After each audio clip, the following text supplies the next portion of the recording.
truth is the most convincing story that maps onto reality, and that's why the central narrative is falling apart. Right now in the United States, people should not be walking around with masks. We must see the central narrative for the fiction that it is. We are Americans. While elections are sometimes messy, this was a secure election. The founders began the fight for human liberty and self-governance, and it's up to us to finish the job. I'll tell you what, we are in a truth emergency right now. This is the end game.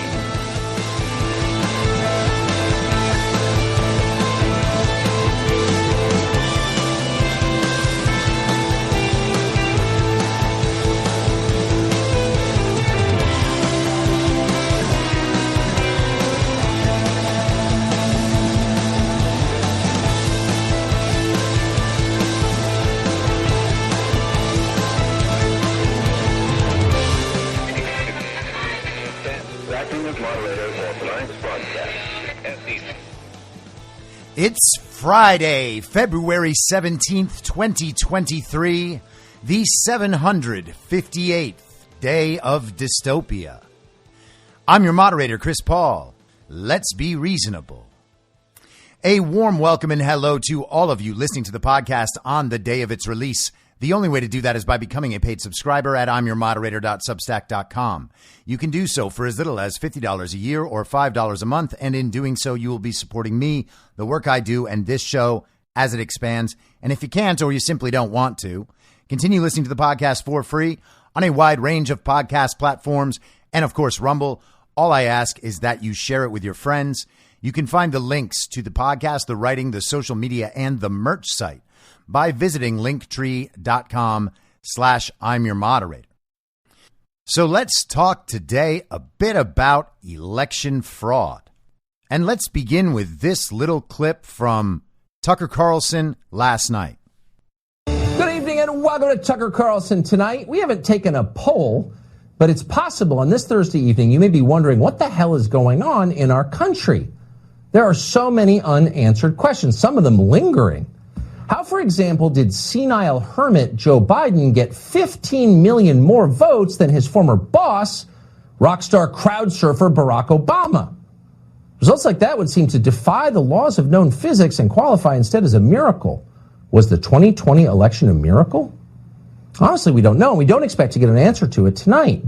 So let's move instead to more immediate questions, like all these weird things shooting through the sky over the United States and Canada that nobody seems able to positively identify.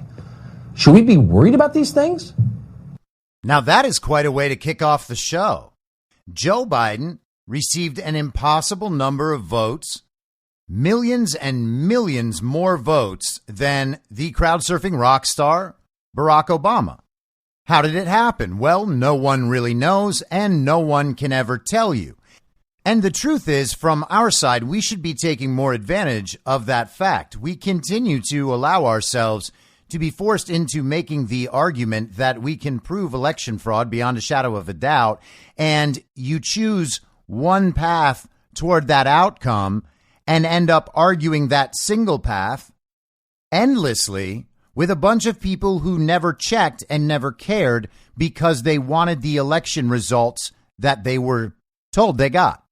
It is extremely rare to run into anyone who actually knows about any of the aspects of election fraud and can discuss those and the particulars of those situations. Now, they believe that they are right indisputably. There is no doubt whatsoever that somehow Joe Biden got 81 million real, legal American votes, and that's all there is to it. And so if you bring up something in Arizona or Georgia or Pennsylvania or Wisconsin or anywhere else, if you bring up election fraud from the 2021 runoffs in Georgia, if you bring it up from the primaries, if you bring it up from the 2022 midterms or the runoffs once again in Georgia, people will focus on whatever specific claim you're making. They will find all the debunkings online, and they will say you have absolutely no proof. And they will say that about every single path you could possibly walk down when trying to prove election fraud. And I talked about this a little bit on Badlands Story Hour with Burning Bright on Tuesday night. There are all these different paths, all these different problems with our elections. And the truth is, we can call the results of those elections into doubt in 1,000 different ways. The courts have sided with us in some cases and not sided with us in other cases, often dismissing cases over procedural matters like standing or latches, and then the case is pushed out of court, and it's a matter of whether or not someone's going to appeal and continue those cases. There are still cases ongoing from 2020, but none of these people will ever pay attention to any of that, and none of them will ever pay attention to any of the instances where the courts have decided in our favor. You can look at Wisconsin, where they ruled that the ballot drop boxes were illegal. That means that none of the votes that came through the ballot drop boxes should have been counted. It means that the elections where those processes were used are unconstitutional and uncertifiable, but they were certified anyway. In Pennsylvania, it was ruled that election laws were changed outside of the proper body to change election laws, which is, of course, the legislature. But that decision is being appealed, and so in their minds, it doesn't count.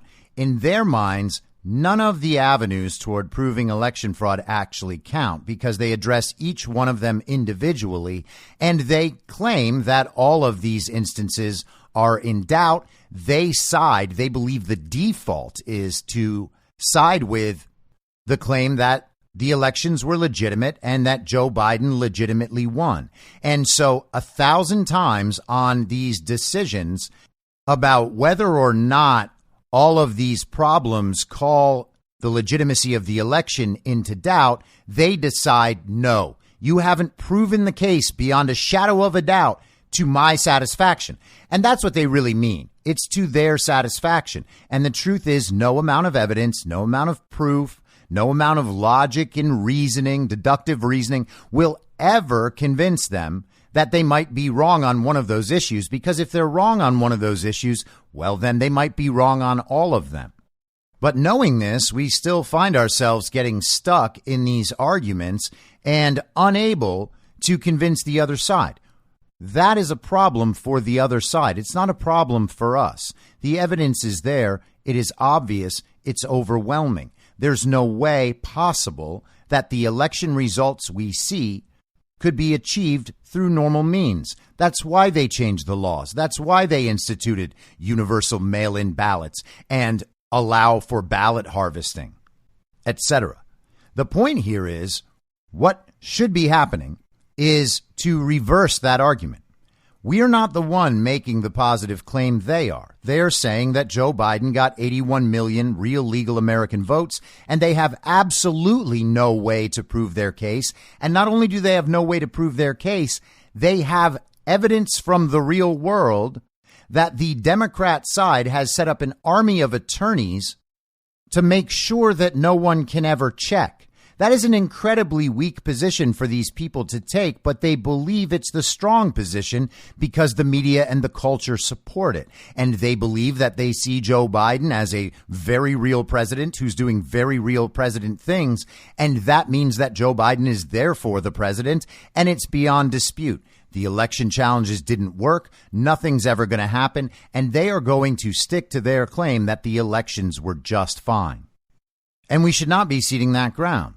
What we should be asking is, can you prove to me that Joe Biden got 81 million real legal American votes? And if you can't, you should probably stop saying it. If you can't, you should probably stop saying that there's no manipulation and that nothing else could have happened. They cannot prove a clean election. They cannot prove the number of votes. No one can prove the number of votes because there's no way to produce a legitimate record of those votes and prove that all of those votes are real legal American votes. That's not something they can do, and that should be the focus. Tucker Carlson is calling that particular question into doubt. How did something impossible happen? Was it a miracle? Well, no, it wasn't a miracle. It just simply didn't happen. And more of America is understanding that every day. He also cleverly pivoted right to the issues that distract the American public from that conversation. Now, I posted that little segment on Twitter last night, and it's been shared pretty widely. It's gotten out there. It's received a lot of responses. And some of the responses from child-brained communists have been this story that came out conveniently last night, the same night that Tucker just made that statement on his show that is the biggest cable news show in America. This is from Rolling Stone. We're having fun with Rolling Stone this week. Tucker Carlson calls Trump demonic force in new legal filing. Fox News hosts and producers privately shared misgivings about former President Donald Trump's false claims of fraud in the 2020 election, despite their networks promoting his claims. Dominion voting systems alleged in a new court filing, the New York Times reports. So Dominion voting systems is the one making these claims. The newly disclosed messages are part of a $1.6 billion defamation lawsuit against the media giant. Dominion, an election technology company, is seeking damages from Fox News for airing conspiracy theories about voting machine fraud. Hosts Tucker Carlson, Sean Hannity, and Laura Ingraham, as well as others, disparaged Trump's henchmen, including Sidney Powell and Rudy Giuliani, in messages, casting doubt on claims that Dominion's machines had rigged the presidential election in Joe Biden's favor, according to the legal filing made public on Thursday. Dominion alleges that the network's hosts gave Sidney Powell and Rudy Giuliani a platform to lie about the voting process. From the top down, Fox knew the Dominion stuff was total BS, the filing states, which cited excerpts from evidence collected in the suit. The nearly 200-page court filing includes text messages, internal emails, and depositions Dominion gathered via discovery from Fox News over the past few months. Fox was the first cable network to project Biden's win in Arizona, triggering a slew of angry messages from Trump's camp and a drop in ratings as viewers defected to conservative alternatives Newsmax and OAN.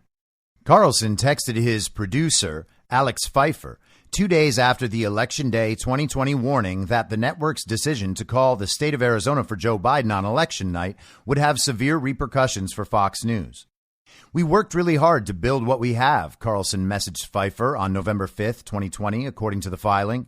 "Those fuckers are destroying our credibility. It enrages me." Pfeiffer responded that, quote, "Many on our side are being reckless demagogues right now." "Of course they are," Carlson wrote. "We're not going to follow them."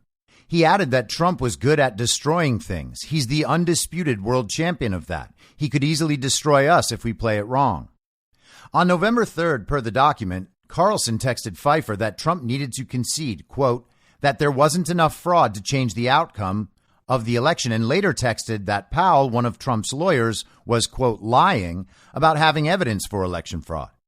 In another text exchange a few days later, as stated in the filing, Carlson repeated his concerns to Ingraham, writing that, quote, "Sidney Powell is lying, by the way. I caught her. It's insane."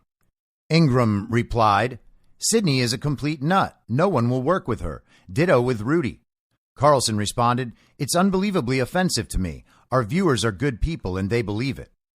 The filing also alleges that Powell told Fox employees and host Maria Bartiromo that she relied on sources that made her unreliable.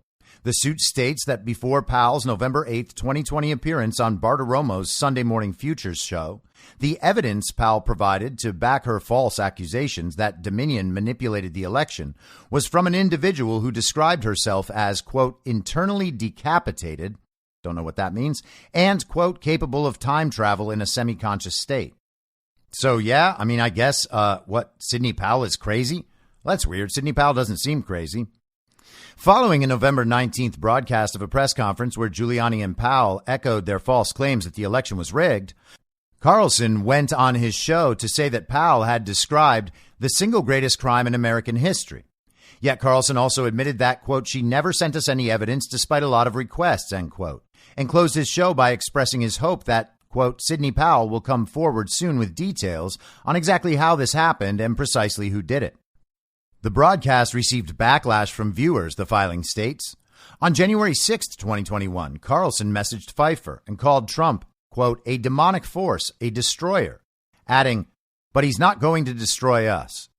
Despite this, just 3 weeks later, the host invited his leading sponsor, Mike Lindell, on his show. Lindell proceeded to repeat Powell's conspiracies on air, even previewing them for Carlson's staff.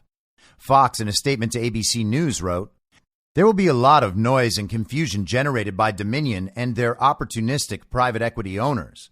But the core of this case remains about freedom of the press and freedom of speech, which are fundamental rights afforded by the Constitution and protected by New York Times versus Sullivan.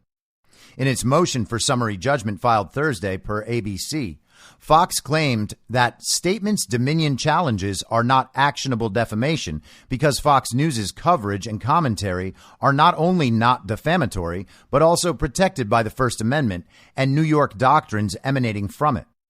By November 12th, the consequences of the accusations of the voter fraud narrative sunk in. In a message that day to Carlson and Ingram per the filing, Hannity wrote, quote, "In 1 week and one debate, they destroyed a brand that took 25 years to build, and the damage is incalculable." So what to make of all this? Well, Sidney Powell and Rudy Giuliani will very likely go down as American heroes. Rudy Giuliani brought the Hunter Biden laptop to America and was called a conspiracy theorist and a traitor and a million other things. Rudy Giuliani was also the guy investigating Joe Biden's political corruption and criminality in Ukraine and was raked over the coals for that as well. Sidney Powell has been called a conspiracy theorist countless times, including throughout her defense of General Michael Flynn. Sidney Powell has been going after the deep state for years. They both seem to be American patriots of the highest order, and maybe we'll find out that's wrong. So then what does that mean for Tucker Carlson, Laura Ingraham, and Sean Hannity? Well, we have excerpts of statements relayed to us through a legal filing from Dominion Voting Systems, who are tasked with trying to prove defamation against these Fox News hosts for bringing on guests and discussing issues that relate to the insecurities and vulnerabilities of Dominion voting systems, questionable elections in other countries, questionable ownership of Dominion. And all of this was after many prominent Democrats accused Dominion Systems and other electronic voting systems manufacturers of having machines that were not capable of yielding legitimate elections. Kamala Harris, Hillary Clinton, the list goes on and on. We have expert reporting on these voting systems that show them to be vulnerable to hacking and manipulation. We have it in the court record that these machines are capable of switching votes and that they can be programmed to do that through the insertion of USB sticks. So the underlying claim that Dominion voting systems is capable of and indeed has manipulated the outcome of elections, well, that's just true. Sidney Powell and Rudy Giuliani, you can leave them wild cards for now. What about the Fox News hosts? Well, that's hard to say. Again, we don't know the full statements or their context. And I have a feeling that if we did, we might not draw the same impression that Dominion Voting Systems has in this legal filing.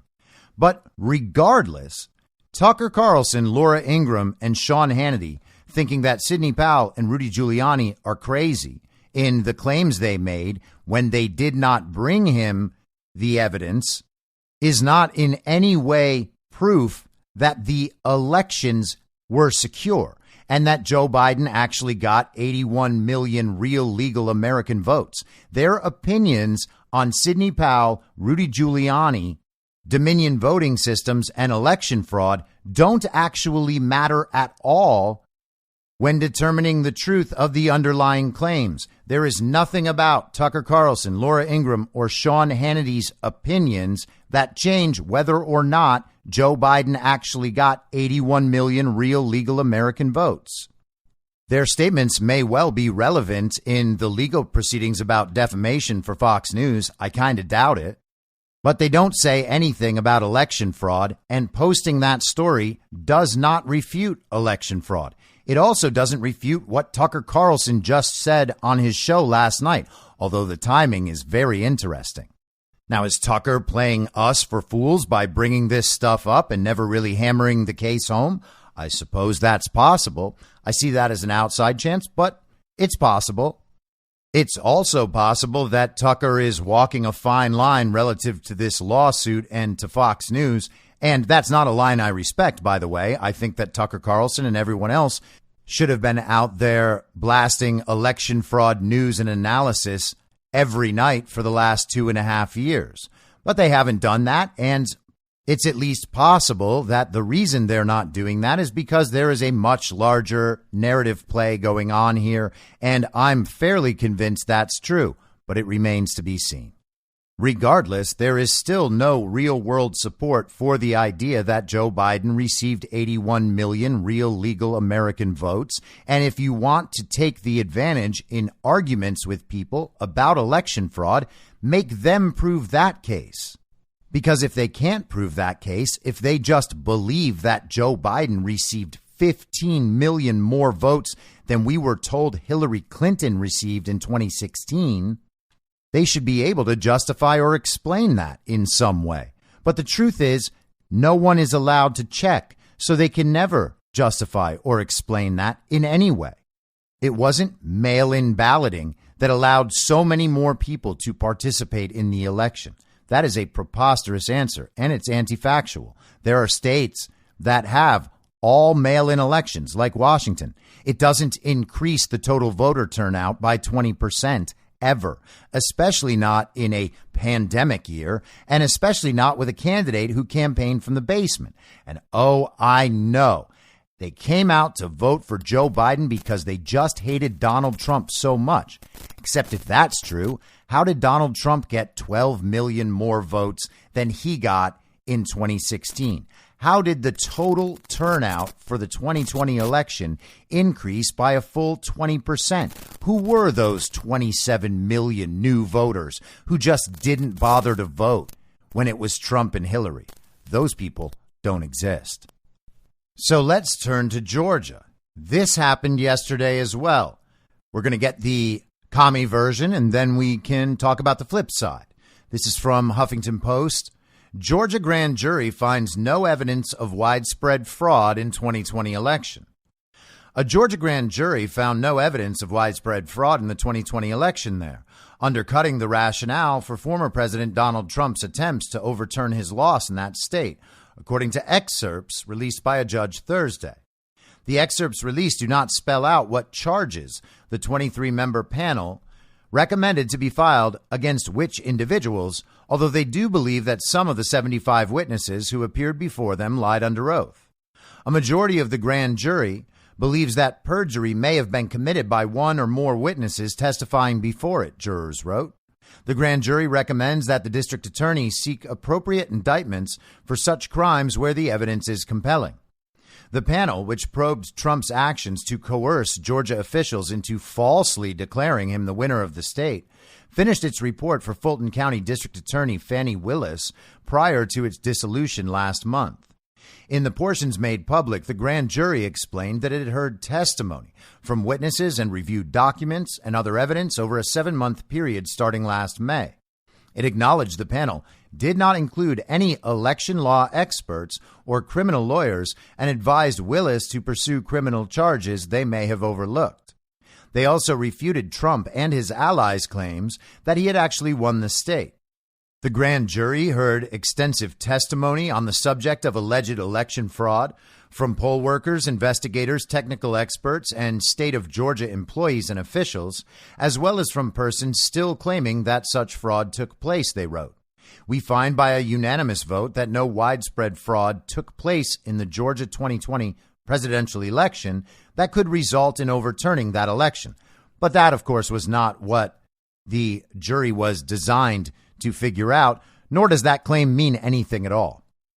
As a quote-unquote special grand jury, it lacked the authority to indict, but it did make recommendations for Willis about what charges to bring against which people through a regular grand jury, which meets for 2-month sessions throughout the year. Superior Court Judge Robert McBurney, who oversaw the special jury, ruled Monday that because of the great public interest in that panel's work, he would order that the report's introduction and conclusion be made public, along with the brief section detailing jurors' belief that some witnesses may have committed perjury during their testimony. He honored Willis's request, though, that the names of specific individuals and details uncovered over the course of the investigation not be publicly revealed at this stage. Willis in court said that charging decisions were imminent. Trump campaign staff did not respond to HuffPost's queries for this story. the coup-attempting former president, who is running for the Republican nomination in 2024, has repeatedly called the various probes into his post-election behavior a witch hunt, and has called Willis, who is black, a racist for investigating him. He also urged his followers to stage massive protests in Atlanta, the seat of Fulton County, and other cities should he be charged.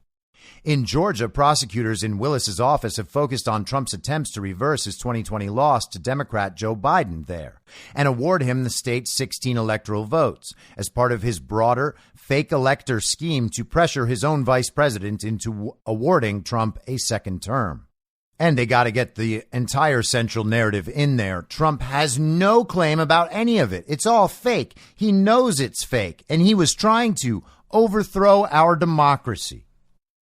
Trump, on January 2nd, 2021, called Georgia Secretary of State Brad Raffensperger and demanded that he come up with 11,780 votes, which is one more than we have, to undo Trump's loss, and threatened Raffensperger with the possibility of criminal prosecution if he did not do so.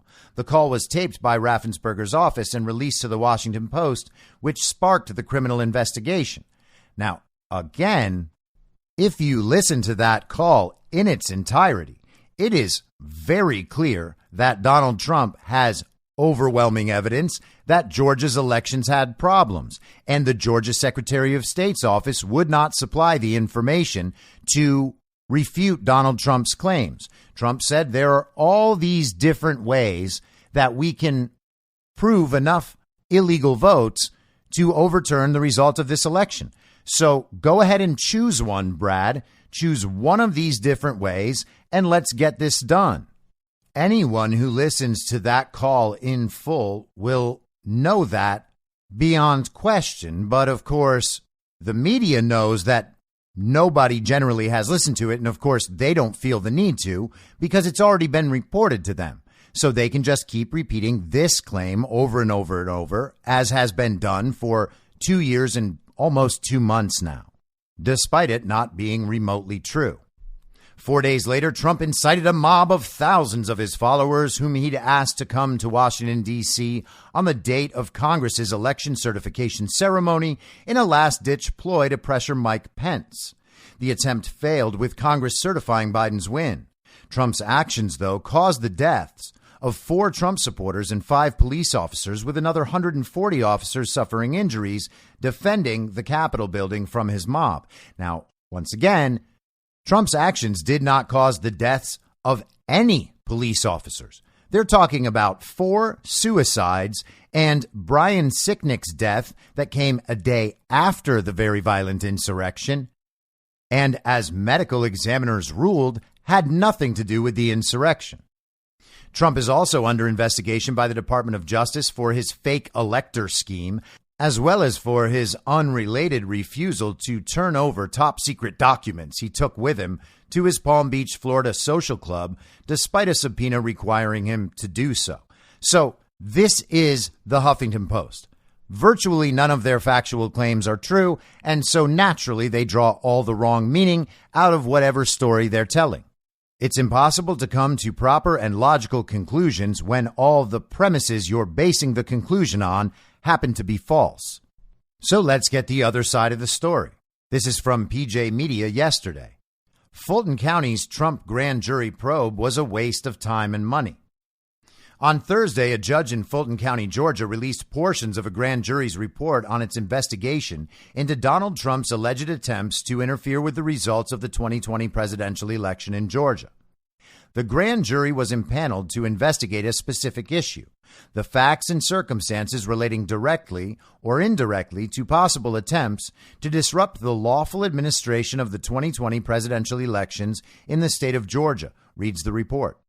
District Attorney Fannie Willis convened the grand jury, which met for 8 months and interviewed 75 witnesses, including Governor Brian Kemp, Georgia Secretary of State Brad Raffensperger, former White House Chief of Staff Mark Meadows, Senator Lindsey Graham, and Trump advisor Rudy Giuliani. The grand jury didn't even bother to call Donald Trump himself as a witness.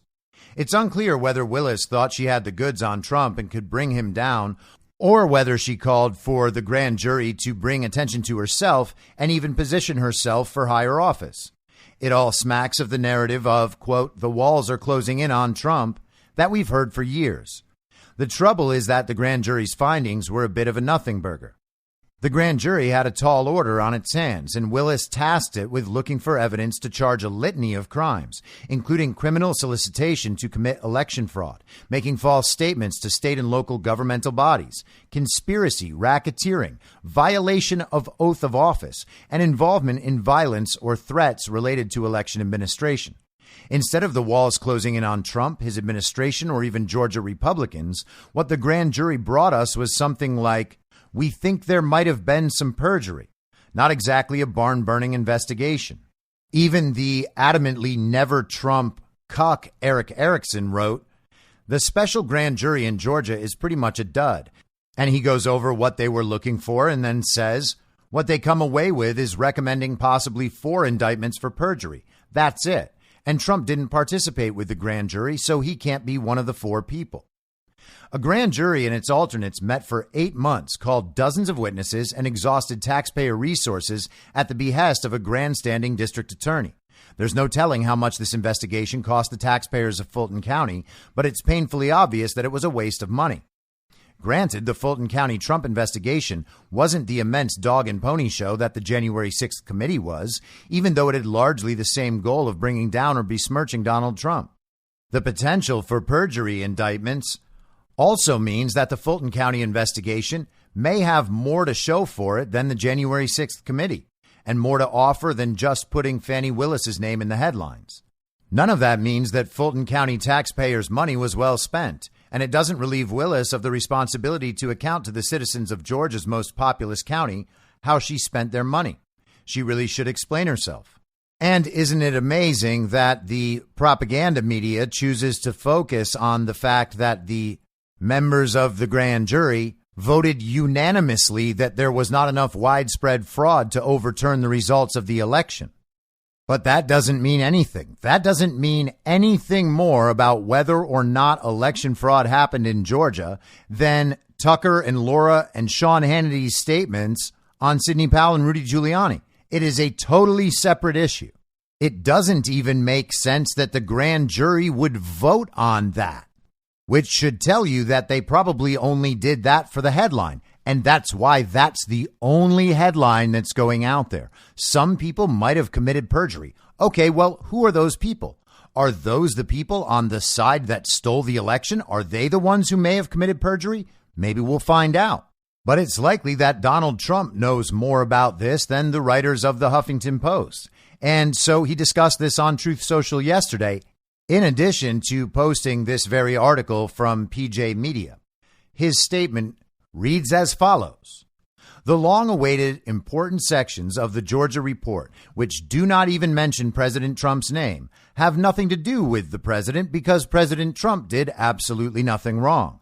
The president participated in 2 perfect phone calls regarding election integrity in Georgia, which he is entitled to do.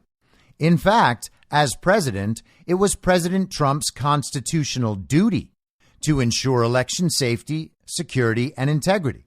Between the 2 calls, there were many officials and attorneys on the line, including the Secretary of State in Georgia, and no one objected, even slightly protested or hung up. President Trump will always keep fighting for true and honest elections in America. He also went on to say, thank you to the special grand jury in the great state of Georgia for your patriotism and courage. Total exoneration. The USA is very proud of you. And because of this statement, there were also a series of articles about how Twitter users were mocking President Trump for saying he was exonerated by this special grand jury. That was their headline. And again, in the mind of the child-brained party of false decorum normie, where Donald Trump is a stupid buffoon and an egomaniac who's always doing things wrong, this statement to them does nothing more than confirm that idea. But in the real world, where Donald Trump actually does know what's going on and has better access to information on all levels than the media could ever hope to obtain, and certainly more than the child brains communists on Twitter, it's pretty clear that this special grand jury in Georgia did not achieve the results they were hoping for. And let's stick with Georgia for a moment. This is from Captain Seth Keshel's Substack on Wednesday. Fulton County is gradually losing its grip on election corruption. In a few short years, Georgia has gone from being a reliably Republican political afterthought to one of the cornerstones of the American political scene. The likely 2024 Republican nominee, Donald Trump, has 235 electoral votes on the board if he holds the exact same hand that was certified in 2020, with all its fraud, and 236 if Nebraska makes its electoral votes winner take all. That means Trump would meet or surpass 270 electoral votes by taking Georgia and Pennsylvania, or Georgia with Arizona and Wisconsin. In short, Georgia is critical for restoring functionality, confidence, and transparency in our national system of elections. Georgia's 2020 presidential election was decided by the slimmest of margins, behind only Arizona's margin of 10,457 votes between Trump and Biden. Its largest county, Fulton, integrated a pipe burst into its corruption arsenal, and the fourth largest, DeKalb, found and counted votes for days after even the New York Times had Georgia going to Trump with certainty on election night. Had that happened in reverse, in favor of Trump, the political commentariat would have been apoplectic. Fulton County, home to most of metro Atlanta, is a typical Democrat-run mega county, mired in crime and corruption and oppressive to the professional class that inhabits its far-flung suburban towns and cities. Recently, the city of Milton's city council voted unanimously to run its own municipal elections in 2023, citing substantial cost savings. And he cites their statement. Up till now, Fulton County conducted the city's municipal elections. If the city were to renew its agreement with Fulton County for 2023, the Milton Municipal Election Feasibility Committee projected the cost to range from more than $186,000 to almost $190,000, excluding the cost of a potential runoff election. It turns out that estimate was based on a previous discussion with Fulton County, which reported the cost per voter was expected to rise from $2.96 to more than $6. So if the city allowed the county to continue running its elections, it would cost the residents of that city double what it did before. The cities of Johns Creek and Roswell capitalized on Milton's move and are also making the break from Fulton County.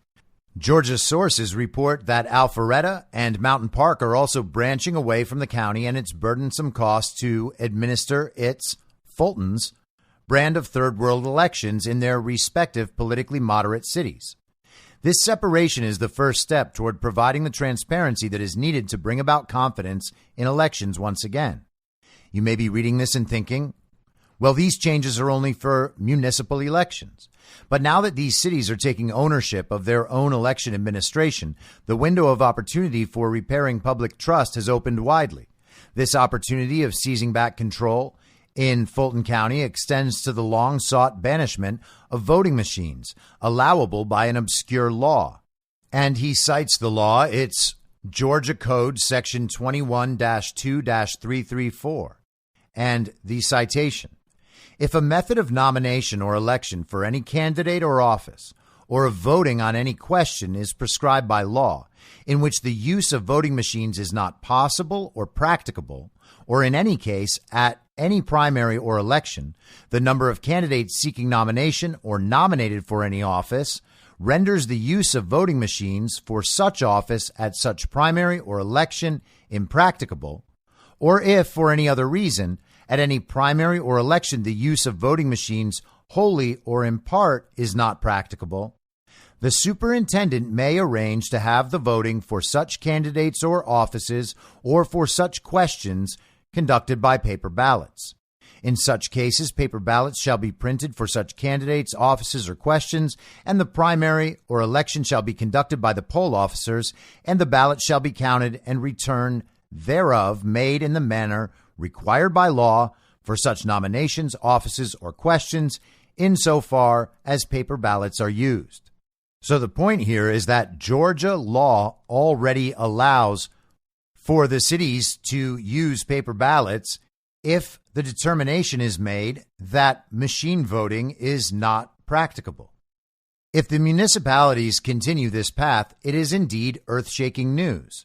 Banning electronic elections equipment is the second of the 10 points to true election integrity. And those are Captain Keshel's 10 points. You can find all of that on his Substack. Georgia cities or subsequent counties abandoning voting machines would also be wise to ban electronic poll books and other complex tabulation systems that inhibit transparency in voting and tabulation, and by virtue of moving away from black box voting, automatically adopt the third of the 10 points, voting on paper ballots with enforced voter ID. In accordance with the law shown above, officials would also be tasked to ensure precinct-level voting operations run without a hitch, which would mandate smaller precincts, the sixth of the 10 points, the counting of ballots there, and the creation of a timely counting and reporting mechanism, point 9 of 10. At this point, cities or counties adopting such measures fully or partially adhere to 4 of the 10 points for free and fair elections and may even be able to enforce laws against ballot harvesting more effectively on their own, bringing the total to 5 that can be acted upon at that level. Now, this is pretty genius, okay? So he's talking about what the law already allows cities in Georgia to do, which means you don't need the federal fix, you don't need the state fix, you don't need the county fix. You can do this right at the local level, at least in Georgia. This plan to seize control of local elections in Fulton County may catch on like wildfire throughout the country and is instrumental in restoring order to Georgia's elections, which is a critical national task. These plans will certainly be met with brute legal force by Secretary of State Brad Raffensperger and his cronies, but will certainly advance the cause of local action and control and highlight the importance of being engaged at every level of government. Ensuring patriots oversee every echelon of government allows for debates like this to occur in the first place and brings us closer to our goals of restoring transparency in elections. And sticking with Georgia for just a few minutes longer, this is from the Georgia Record on Monday. The Republican National Committee has issued a resolution opposing ranked choice voting across the country. In recent weeks, citizens across Georgia have raised concerns about ranked choice voting, which has now been proposed for Georgia under the alias, quote, instant runoff voting. Already one House sponsor has withdrawn support after seeing the backlash caused across Georgia. Experts nationally have spoken out against ranked choice and, in addition, point out the troubling funding sources who are pushing such measures. With little digging, names like George Soros, Jonathan Soros, George's son, and most recently Sam Bankman-Fried, currently under indictment for alleged fraud and other violations stemming from FTX crypto schemes, become apparent when researching ranked choice voting. Now the Republican National Committee has issued a resolution opposing ranked choice voting across the country. Informed citizens may contact their House and Senate representatives and remind them of this resolution and ask why ranked choice is even being considered for Georgia elections. And it is interesting to see this from the RNC. Should we thank Ronna Romney McDaniel? Or should we maybe think this might be Donald Trump's hand at work in the RNC? And as just a bit of an aside, you know, there is all the noise from the DeSantis simps and the Trump haters in Conservative Inc. and the GOP elite and establishment about Donald Trump supposedly, allegedly, and maybe even actually supporting Ronna McDaniel in the recent election for RNC chair. We were told by the same people who blame Donald Trump for election losses that Ronna McDaniel was to blame for election losses. Now, I'm not saying she's not. I'm just saying it's the same people. And it's curious that these people always try to tie Donald Trump to whoever he has endorsed for whatever reason he may have endorsed them. They believe it is somehow hypocritical of MAGA to say that we don't like Lindsey Graham or Mitch McConnell or any of these other people. All they ever say is, oh, well, that's your guy. That's Trump's guy. That's who Trump said should be the guy. So he has to be responsible for everything that person says and does. Well, that's not true. Trump's endorsements are almost definitely the result of some sort of behind-the-scenes negotiation where his support is traded or leveraged for the person he's supporting to do certain things. And there are probably a wide number of other narrative manipulations that Trump could be focused on when he's making endorsements. The point is that Trump generally always has a reason for doing what he's doing, and whatever support he may have provided for Ronna McDaniel may have been given with the knowledge that things like this would be happening. Ranked choice voting is one of the easiest way to change red states to blue, or to make sure that America First candidates lose to members of the rhino establishment, as we just witnessed in Alaska in the midterms. It's a more indirect route to the regime achieving the election results they've decided they must achieve. So let's move to Arizona. This is from Tuesday in the Western Journal. Arizona lawmakers introduce legislation to end use of voting machines with foreign components. A proposed amendment to Arizona's election laws approved by the state Senate Committee on Elections on Monday would require that voting machines be made entirely of components sourced in the United States. Maricopa County, where 60% of Arizona's voters live, uses Dominion voting systems, while nearly all the other counties in the state use election systems and software. Both Dominion and ES&S voting equipment includes components from Dell, which sources many of its microchips from China and Taiwan. The Western Journal reached out to Dominion, ES&S, and Dell to determine whether components in the voting machines were made in China. Dominion and Dell did not immediately respond. In an email Wednesday, ES&S spokeswoman Katina Granger said, quote, all ES&S tabulation software is developed and compiled exclusively in the United States. All final hardware configuration of the ES&S voting machines is performed exclusively in the USA. Some components used in our voting machines are made in countries outside the USA. As the company's website notes, China is one of those countries. The proposed change in election law, backed by Arizona Senate Majority Leader Sonny Borrelli and sponsored by Senator Anthony Kern, both Republicans, relies on the constitutional legislature's authority to oversee elections. Therefore, lawmakers argue, it does not need Governor Katie Hobbs' signature to become Arizona's voting policy. The resolution states right up front that the U.S. Department of Homeland Security in 2017 designated election infrastructure as quote-unquote critical infrastructure. In light of this, Republican senators said that Arizona should follow the Department of Defense policy of requiring the supply chain for the machines to be sourced in the United States. And that is one of those things that should seem obvious, shouldn't it? Our election machines, the voting machines and the tabulation equipment, are built with parts from other countries, including communist China. And there's no way that there could be anything wrong with that, right? I mean, we have election experts here to check them out and to verify that everything's okay. But they don't do it, do they? They don't do it according to the law. And still we pretend that all of the elections are legitimate. To me, this is a national security issue because if we can have foreign actors being involved in the manufacturing or even manipulating the system, the state's elections are not trustworthy, Borrelli said during Monday's hearing.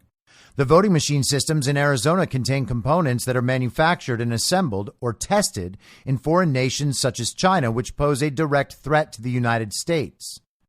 Borrelli pointed to a 2018 Bloomberg article headlined, "The Big Hack: How China Used a Tiny Chip to Infiltrate U.S. Companies," to show how advanced Beijing is at placing malicious microchips as small as a pencil head in hardware its companies manufacture. That article went into how Amazon Web Services, when doing a contract for the CIA, reportedly discovered the servers it was to provide to the agency through an Oregon-based subcontractor were compromised with Chinese microchips.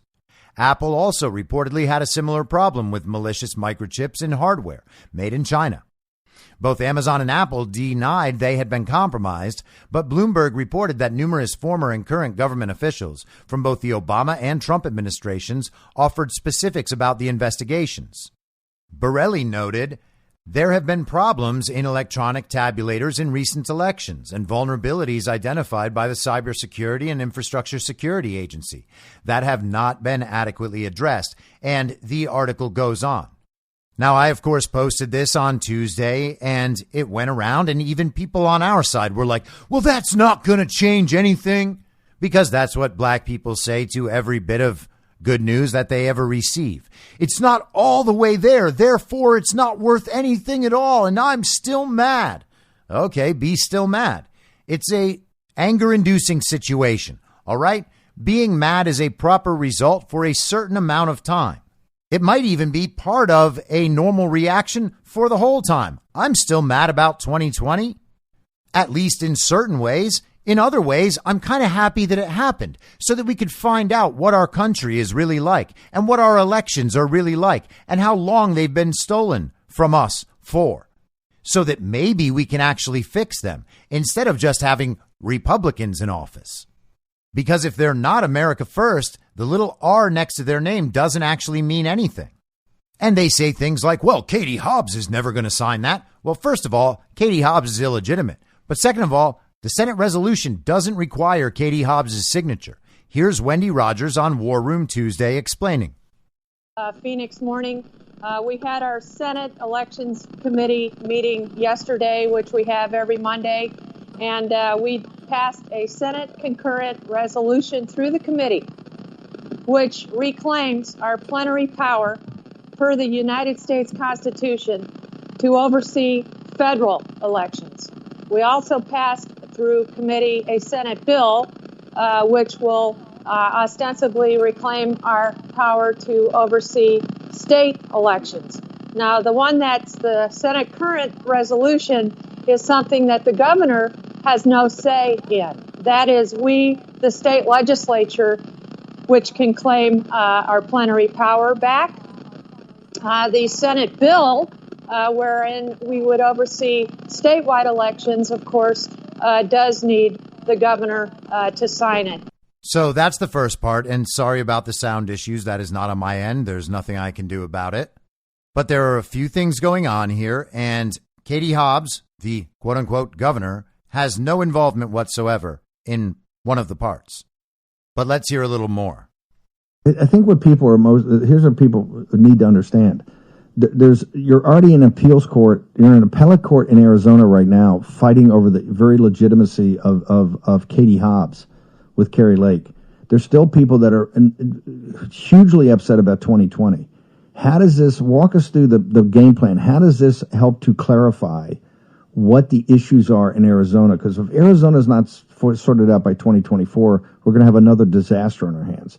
And you and Sonny Borelli have been the most methodical about this from the beginning, using the system.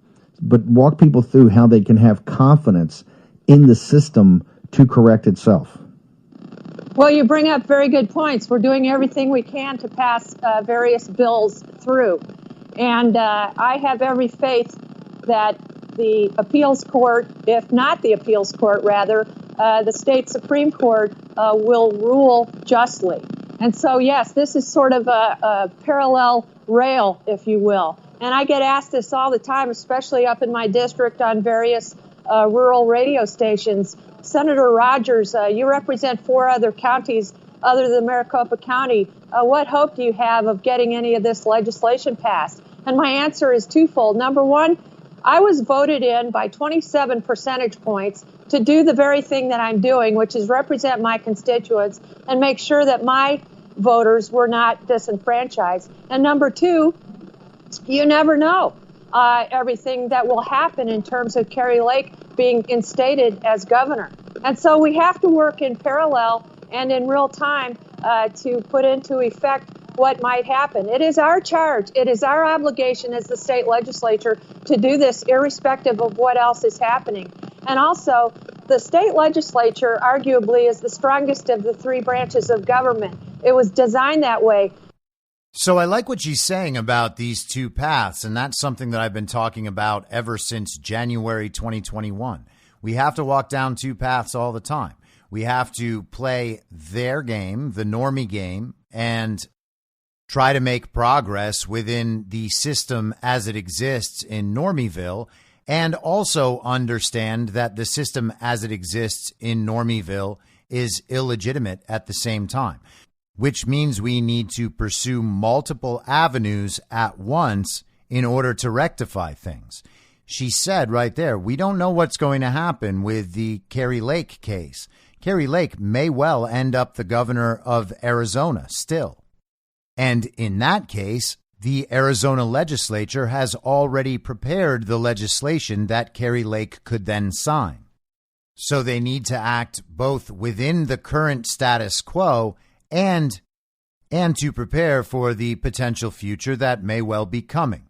Now, speaking of Kari Lake and that case, the Arizona Court of Appeals yesterday confirmed the lower court ruling in dismissing Kari Lake's case. Tracy Beans on Twitter went through the decision and wrote a thread on it, and here is that thread. The appeals court has affirmed the ruling of the lower court in the Kari Lake case. I don't want to be presumptuous, but Ms. Lake isn't finished. The decision is rife with holes. This decision is why many of us are quickly losing trust in the system. It's lazy, and my opinion is that it's lazy on purpose. Never mind the blatant chain of custody issues. Maricopa said it was okay to veer from procedure because of the number of voters, and their word means more than any other witness. It's weighted more by the courts, she's saying. Also, never mind the fact that Maricopa couldn't produce duplicated ballots for inspection after the 19-inch ballot on 20-inch paper ballots that would have proven the supposed, quote, we duplicated all of the drawer 3 ballot claims, end quote. Lake wasn't able to prove that voters didn't have their proper votes counted because Maricopa County couldn't prove it, but their testimony is weighted more. Also, never mind the fact that Maricopa County didn't perform the proper logic and accuracy testing. That doesn't matter either. The court just ignored it. Also, never mind the complete disregard shown by Maricopa County by not maintaining chain of custody documentation for 275,000 plus ballots. They promise you the forms exist. They just can't provide them to anyone. But again, they have more weight, so they don't have to prove anything. We just have to believe them because they said so.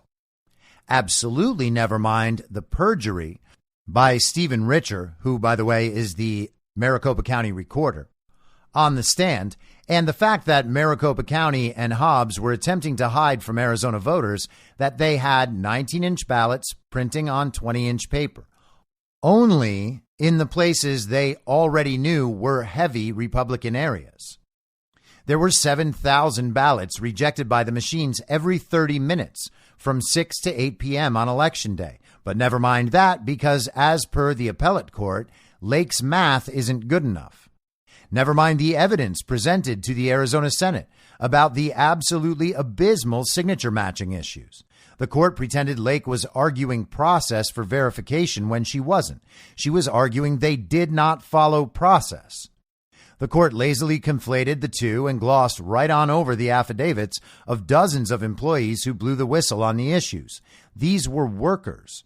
The court decided that, quote unquote, first line workers weren't good enough because there are 2 other lines to review.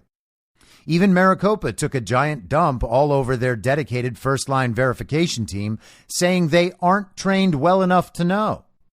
Also, don't even worry about the length of time it would take to actually do the matching properly, and the fact that there's no way it was humanly possible it could have been done properly, because these judges just want to move right along. And we covered that when covering the initial court filing by Kari Lake, and one of the other filings as well. I believe that was Sonny Borelli's finding.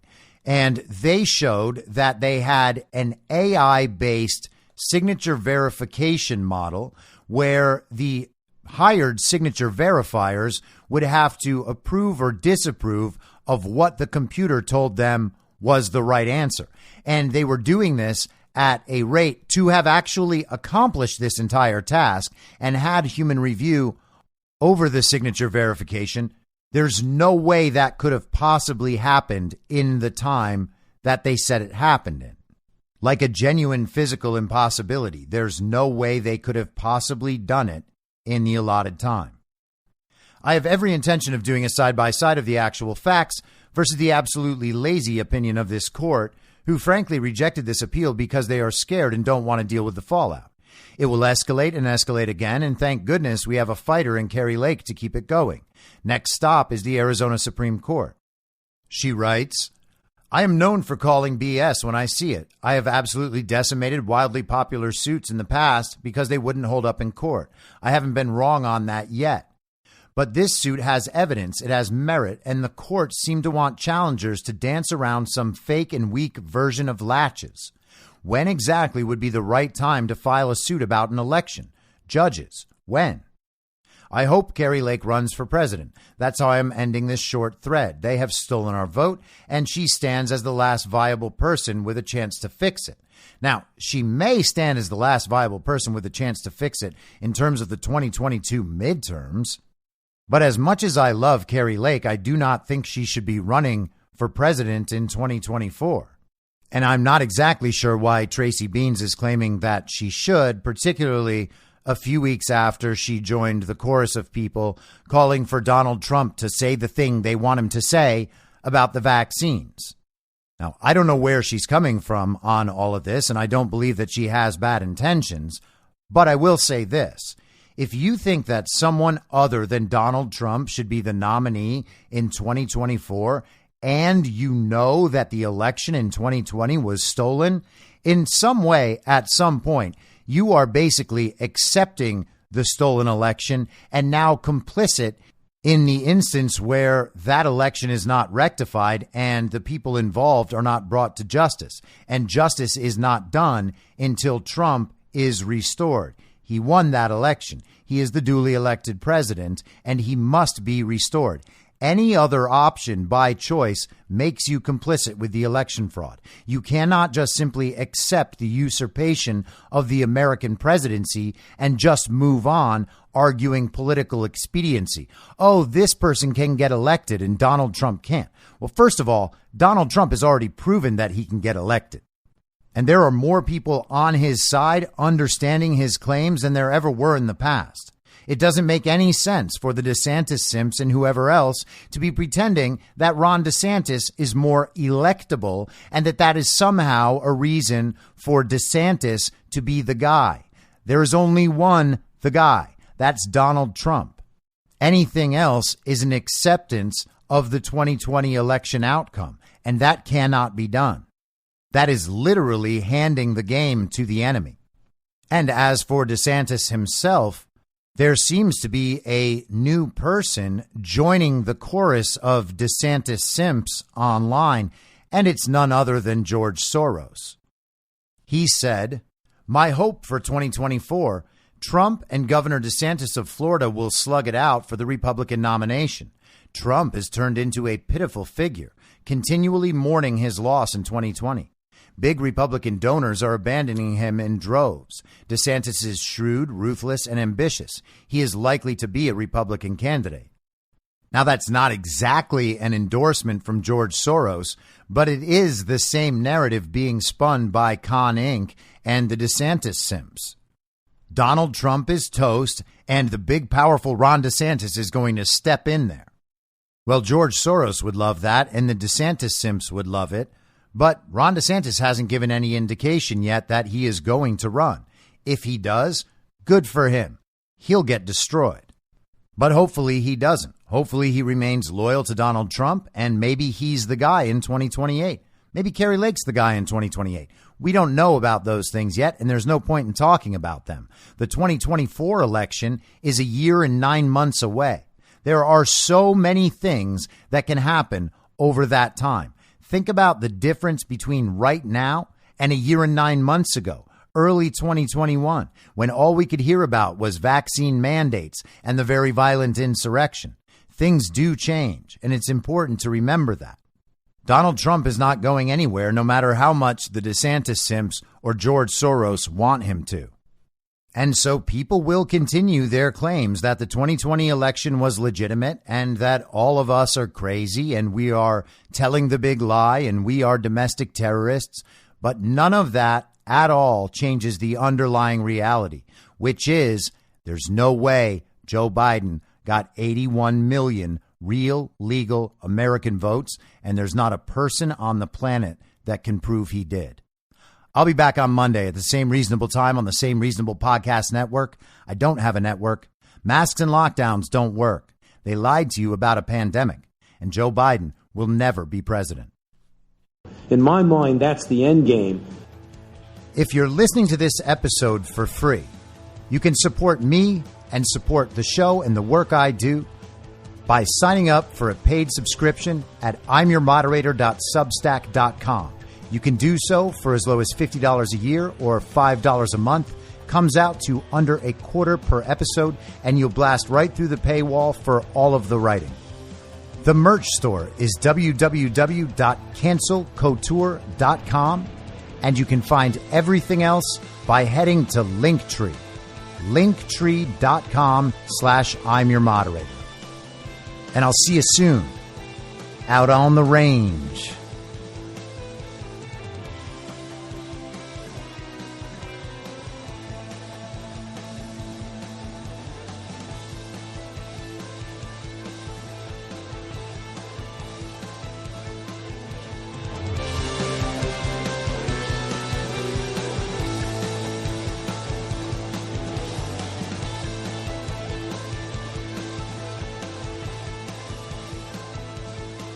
It's